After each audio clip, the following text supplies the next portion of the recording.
I mean, it's great.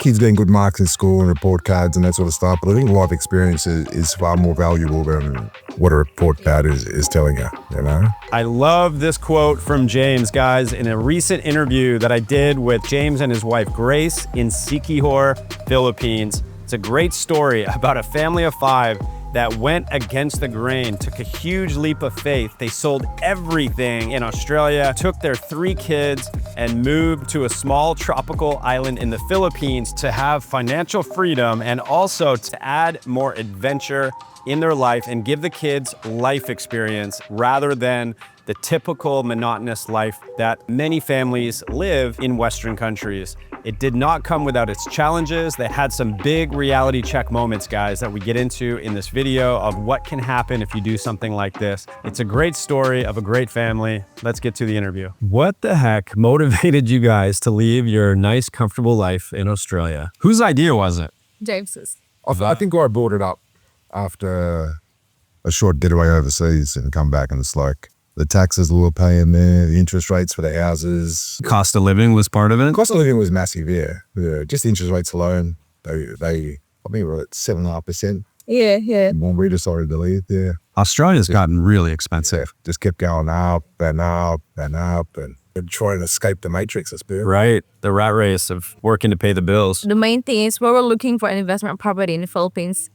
Just for when we come over here, we get a place to stay. Not to live, but just to have it. Live, yeah, for down the road or place to visit, yeah. Like once we decided we're doing it, like we had our houses on the market, like literally within a month there. Yeah. Okay, that says a lot then. So there wasn't a lot of like second guessing this. Finances played into it, but you weren't struggling. So it wasn't like we have to do this to survive financially. Not at all. I mean, we felt fulfilled, but it was... Not maybe more on material things. Not on adventure. Yeah. Okay, gotcha. Life experiences, yeah. Was there a feeling of monotony just going through the routine of life and going? Yeah. I mean, that's what life's very monotonous. Like, yeah. Here it's sort of different every day. Nothing's the same. So that was part of the motivation too. Yeah. New adventures. Yeah, definitely. Did you have the feeling or the planning ahead? If it doesn't work out, do you have sort of an exit plan? Was that part of making it comfortable, or was this just all in? We're our exit plan. Yeah. Zero exit plan. Or all we think about is I'm pretty sure the Australian border is not gonna close its door for us, so we can just go back. Yeah. But it's just like starting again. Yeah. It's definitely makes me a bit nervous sometimes. Yeah, because what you're doing now, which we'll get into, you guys are running a resort here in the Philippines. Your work before, anything related to this? Zero knowledge. All we knew is what we liked to experience when we went away. What were you doing back home? Security. You had your own business? Yeah. So then it brings what most people are going to wonder. You mentioned you have 5 kids. I think a lot of families, I think of my brother, they've held back on even much smaller moves because of the kids. And I think a lot of families will think that way. Are you guys naturally just adventurous when it comes to that? Or did that make it difficult? I think for me, it was a bit difficult. But I think about the positive stuff as well, moving over here. Like they got more of the lifestyle is more adventure. It's funny. I see it all the time. Like Filipino kids, the way that they play, it reminds me of how it was when I was like a little kid. Freedom, just getting out, getting dirty. Parents are like, just come home before it's too late. It's full flexibility. Filipino kids are like that. I mean, it's great. Kids getting good marks in school and report cards and that sort of stuff, but I think life experience is far more valuable than what a report card is telling you, you know? Absolutely. So that's my view anyway. Well, let's get into that. How has that been as far as life experience for the kids? How have they adjusted and what stands out, good and bad? I think they've all adjusted really well. I'm just so surprised how quickly they picked up the language. Like, really? Yeah, they're like sponges at that age. Like it's crazy how quick, especially Jamie. Yeah, the second one. Yeah. I think our being a teenager, their friends is their world right now at the moment. So I think she was struggling moving here. What are their ages? We got 15, 7, and 4.5. And then we got another one coming. That's awesome. So the 15-year-old, she's struggling the most. Yeah. Leaving her friends behind. Yes, definitely. I think especially she's the one who has spent a lot of time in Australia. Yeah. And all of that stuff. So she's the one definitely struggling with the language barrier. The language would be the hardest The thing. hardest. Yeah. For Communication with teachers.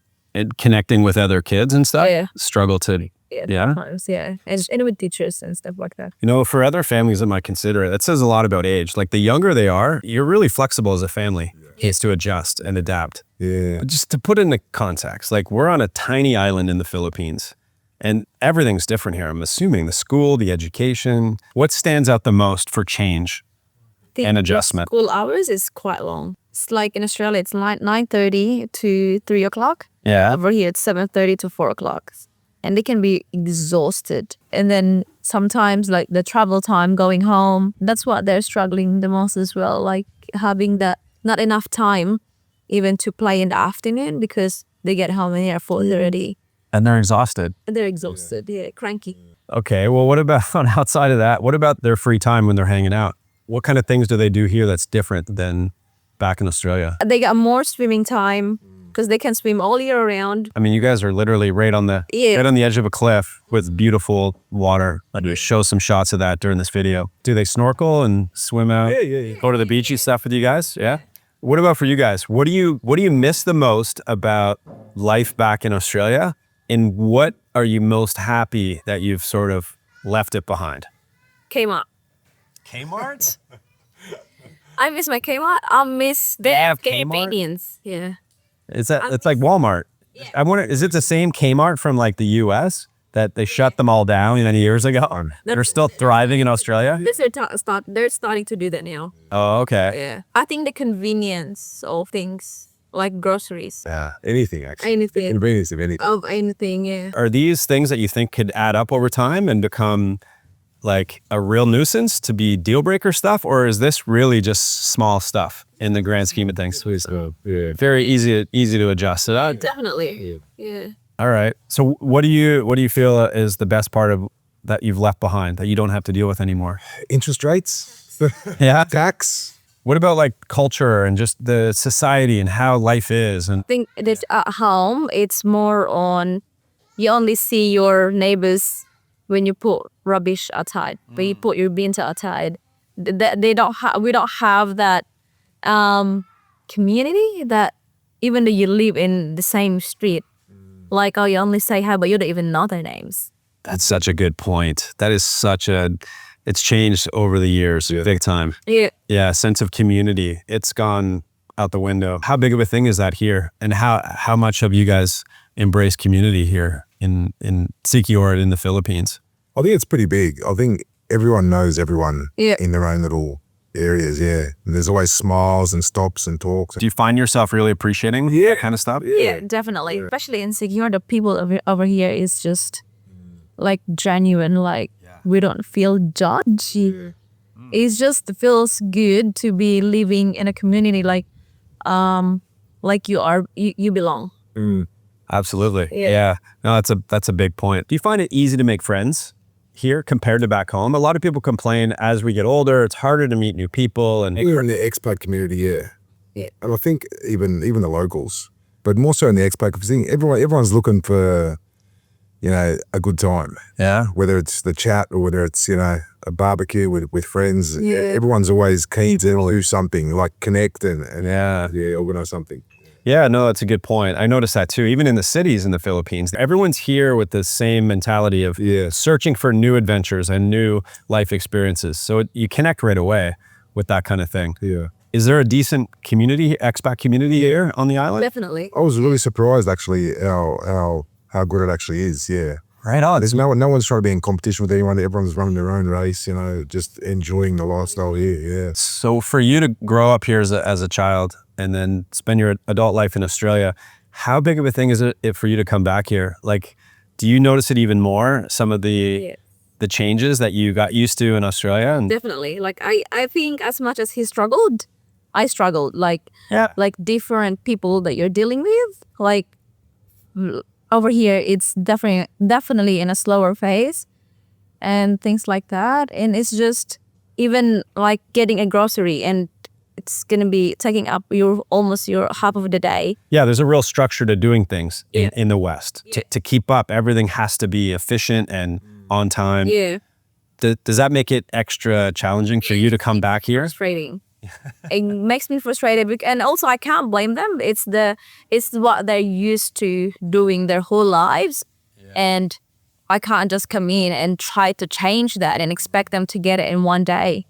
And it's just like having construction and things like that you see in the West while building our house in different ways of doing it that makes it a bit quicker, but you introduce that to them. They're open to doing it a different way? They're open to, but it's still going to be Doesn't say can't do. challenging for them. So it's going to be harder for them to do their job. All right, I want to get to the resort and the construction here, but I first want to ask you, with you coming back here and you have expat friends, what about for you and becoming friends with the local community? Do you feel it's different now that you've lived in the West for a while and coming back here and connecting with locals and becoming friends with locals versus expats? I think a little bit, because as a Filipina that they see as like I live in Australia before, and as much as I hate me being called a madam, they think of me higher than them, and I don't like that. Interesting. Like I just want, to be like friends, not just called ma'am or madam because they thought like I have more money than they do. I struggle. Like I want to see as me, not as like a different class or class. Yeah. They do, like as a foreigner, you and I could say like we are treated very well in the Philippines. The high level of respect and all that. I think a lot of that is just the culture is very friendly and welcoming, but maybe some of that has to do with wealth perhaps, and have and have nots, and then they sort of treat you differently because of that. Yep, definitely. Yeah. So you guys decided to open up a resort in Maria, Siquijor. And this is nothing compared to what you've been doing for work throughout your life. So this is a totally new adventure. Yeah. How did this come about for you? I don't think you can come here and just plan to live out your life on your savings. Yeah. I don't think. Yeah. Plus, I think we'd just get too bored. I think. Yeah, and we're still young. I'm really young. Yeah. Yeah. Well. Yeah. Yeah, and it's like we never thought of opening a resort here. It's just like all we want is our house. Yeah. We bought this land. Yeah. And then, looking around, it's like this place is too beautiful to keep it to ourselves. So let's just build 5 kubos. Okay, let's build a bar and restaurant. Okay, Where do you stop? Yeah. let's add the pool. I love that. You could have gone in many directions. Yeah. You're just letting the universe sort of take you to this, and it led you down this path of coming to Siquijor. Yeah. And I never even suggested to James to let's go to Siquijor and have a holiday. This is completely different from what I heard growing up. All I heard growing up is like witchcraft, voodoo, and It actually scared a lot of Filipinos. Don't even come here because of that, right? yes. Some superstition happening amongst the Filipino community. Yeah. Quite a lot there. Got a lot, yeah. That's why we never thought of even going for a holiday in Siquijor, and now here we're living here. So when you guys came to Siquijor, what was your first thought, James, when you started looking around at these properties? Absolutely loved it. It's amazing. We got to see this block. Like it was just, the people were amazing. And the way. Feel, the vibe. Yeah. Even leaving, when we got off the ferry and riding out here, just the vibe on the road itself. Like there's just a different sort of feeling. Yeah. Different feeling. And the nature here is phenomenal. Spectacular, yeah. So what's the process like buying and building? Pros and cons. I know you had some challenges along the way. It was, I think, I would say the most stressful time of our lives. It's like dealing with contractors. Yeah. Choose your builder wisely. Yeah. Do due diligence on everyone that you're contracting with to do your build. I've heard horror stories. And what did you run into when it came to that? What did he run into? Really? Yeah. It's like, Some sketch, eh? yeah, definitely. Yeah. It's like the contractors, like when it comes to money, they're so quick about it. But when it comes to the what is it called? Workmanship. The workmanship. The speed of the work. It's just, Take the deposit and then slow down. yes. yeah. And almost slowly fade away into the distance. We've done that with 2 contractors. Where they took your money and they didn't finish the work. Finish the work, yeah. Disappeared. Disappeared. So how does someone avoid this? Like during that time, I'm sure you were saying everything you could to say, where are you? Let's get this done. what does the builder say? I'll be there tomorrow and they don't show up? Always, yeah, yes, sir, or an excuse that, you know, something's come up and I'll be back. Yeah. Like, yeah, they broke for Christmas, one of them, and said we'll be back next week, yet they're taking all their tools and everything, and just alarm bells ringing in your head thinking these guys aren't coming back. How the building industry works in Australia, it's like you got a safety net, like the Banksia safety net, there's an industry of builders association, which is also a safety net. Here, there's nothing. You can engage a contractor here. They'll tell you everything that you want to hear, right? Pay your deposits, and then you're picking up the pieces up off the floor because nothing's happening. You think a lot of it too, when you're doing this kind of thing, you're doing a lot of it on emotion and excitement, and you're just like, wow, it's happening. Let's do this. And you're optimistic. Yeah. And of course, when you're meeting these builders, the vibe is great. Yep. And you're thinking, this is too good to be true. Yeah. Have you learned a better route to take to finding a builder? Like if someone else is watching this, a lot of my viewers are thinking about maybe not a resort, but building a house, and could be here in Siquijor too. How does someone go about it? Like, I'm so grateful that I have my brother. Yeah. I think without him, we're going to be lost building this place. Because I wouldn't go down the path of the contractors if we ever. I wouldn't. Yeah. Interesting. Yeah. I've heard this a few times now, like several times. So basically, you manage the project. We manage it, or we'll hire someone to manage it. But no contractors, no one that has full control like that. You'd hire a foreman that knows a fair bit about the industry and then can direct all, trades from that. Yeah. Yeah. So you having family, your brother. Yeah. And then, so anyone that he pulls in, you need someone local that you trust more than anything. Yeah. Before you pull the trigger on anything. Yeah. But at the pinnacle point, we had opening dates. We're planning on opening, and just things weren't getting done, and these people weren't showing back up. Yeah. Thankfully, Grace's brother come in and sorted it all out. We were behind on our deadlines, our schedules and that, but it all worked out. Yeah. It all worked out. What you have done with the place is pretty awesome. Like the vibe, the feel, and it's outside of San Juan, which I think is great. It's like 40 minutes outside of town, but the nature on this part of Siquijor is so much better. Yeah. Considering you winged it, this place is awesome. And you guys have been selling out. You have people that keep coming back here. Yeah. One guy who you became good friends with, who I met, he's been here for a while now. Yes. Keeps coming back. Yeah. So you're doing something right, considering you've never done resort life before as far as management or ownership. You have 5 amazing places to stay with incredible views. We're sitting here in your sort of bar, restaurant, lounge area. You guys are building out a menu. Yeah. What else is happening here and coming down the road? Our menu's actually been a hit. A lot of people have been coming for our burgers and pizzas and that sort of stuff. So you've already launched all that? Yeah. Oh, that's happened quick. Yeah. So in the last couple of weeks? Yeah, because you had breakfast going there for a while. Probably the last time we saw you. Yeah. Finalizing the menu, and now it's good, and it's getting pretty popular. I want to mention this too. You guys are offering something unique as well. So this region of Siquijor, I think, is the best coastline by far, and there's some really unique beaches. You guys have a boat here. Talk about that. So we do bunker tours around to the beaches. Go to Secret Beach, Monkey Beach for our guests. Snorkeling's amazing. Yeah. Between both those beaches. Turtles right along the coast here. Too many turtles. Too many turtles, yeah. Like a lot. But it's not an add-on tour. This is something you guys are doing just for guests, right? Yeah. And you do it was 2 nights, and it's a free bunker boat tour, yeah. If you stay for 2 nights? 2 nights. Yeah. And then you guys offer 2 outings per day? Is that kind of what you're trying to do? Morning and afternoon. Yeah, morning and afternoon, yeah. This is a completely different experience compared to San Juan. Yeah. I'm glad. Yeah. That's what we're aiming for. Yeah. We're aiming for, yeah. It's good to know that what we're doing is working, because I'm getting some great reviews, or Grace is getting some great reviews being a super host. Yeah, I believe that. We're getting some great reviews, and people are loving the menu and that sort of stuff, and the vibe of the place. So I think we'll just keep on doing what we're doing. You know, you've left a lot of things behind. You've left some things that maybe you miss, but here you are now. What are the biggest benefits in your life right now for you two and your kids as far as this big decision that you made to come to Siquijor? I think just stress levels, right? They've come down quite a bit from living in Australia, being in so much debt. Sorry, let me excuse myself. Sure. I got a guest.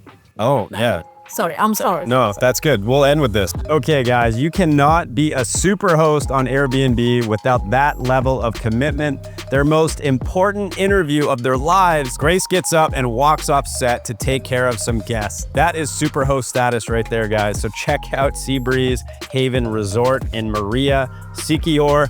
Thank you, James and Grace, for your time and for sharing your story. I hope you guys like that. What about you guys? If you have a family and have kids, could you pull off something like that? Living a rather monotonous, typical life in the West, dreaming of adventure, dreaming of new life experiences, but could you actually pull the trigger and do what they did?